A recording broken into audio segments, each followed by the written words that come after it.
요시야 시대의 구속사적 의미에 대하여 함께 은혜를 나누도록 하겠습니다.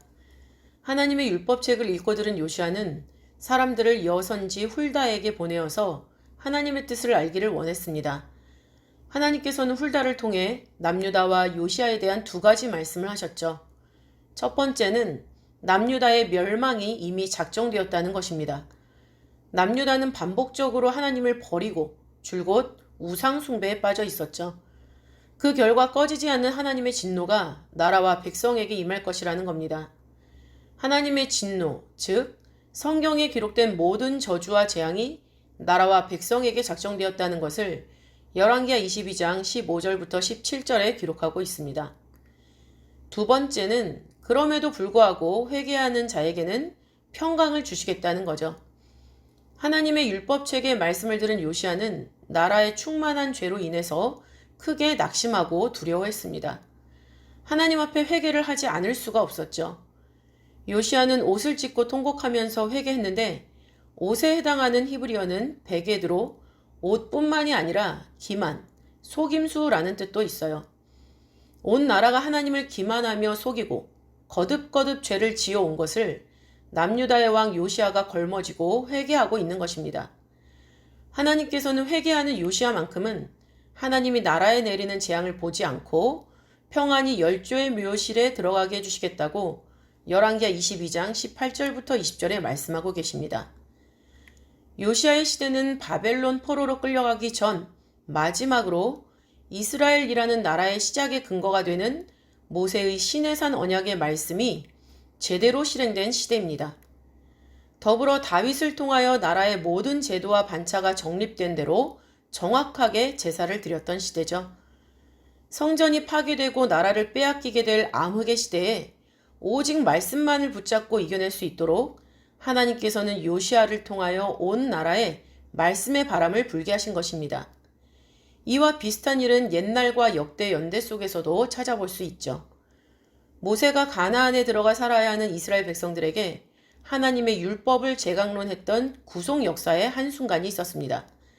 또한 계속적으로 가나안 족속들과 싸워야 하는 이스라엘 백성들에게 여호수아가 오직 하나님만을 섬기겠다고 함께 언약하면서 율례와 법도를 베풀었던 구속 역사의 현장도 여호수아 24장에서 목격됩니다. 요시야는 남유다의 초기부터 하나님이 작정하신 왕입니다. 열왕기상 13장 2절을 보시면 다윗의 집에 요시야라 이름하는 아들을 낳으리니 저가 내 위에 분향하는 산당 제사장을 내 위에 제사할 것이요 또 사람의 뼈를 내 위에 사르리라 라고 기록하고 있죠. 다윗의 혈통을 잇는 요시야 왕이 이스라엘 전체를 아우르는 우상타파의 역사를 이룰 것을 처음부터 예언하고 계신 겁니다. 마치 원수로 발등상되게 하시는 예수 그리스도의 사역을 떠올리게 하는 일이죠. 마태복음 1장의 예수 그리스도의 족보를 14대씩 3기로 나눌 때 첫 번째 기수의 14대가 다윗이고 두 번째 기수의 14대가 다윗의 길로 행하여 좌우로 치우치지 않은 요시야라는 것도 참 절묘한 족보의 기록입니다. 세 번째 기수의 14대이자 족보의 절정에 아브라함과 다윗의 자손 예수 그리스도의 탄생이 기록되었기 때문에 더욱 그렇습니다. 이제 그 바톤은 우리에게 이어졌죠. 우리의 시대는 마지막 큰 환란과 재림을 앞두고 있기 때문입니다.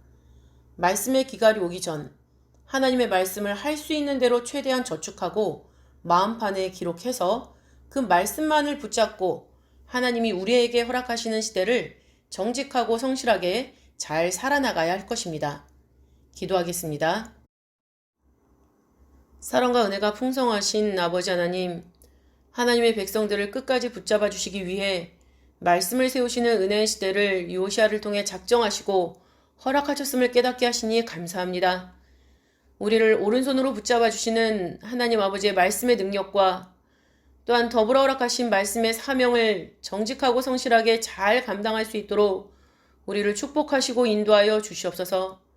그 말씀의 길에서 좌로나 우로나 치우치지 않음으로 말미암아 우리도 다윗과 같이 아버지 마음에 합한 자가 될 수 있도록 허락하시고 축복하여 주시옵소서. 사랑이 많으신 예수님의 이름으로 감사 기도 올려옵나이다. 아멘.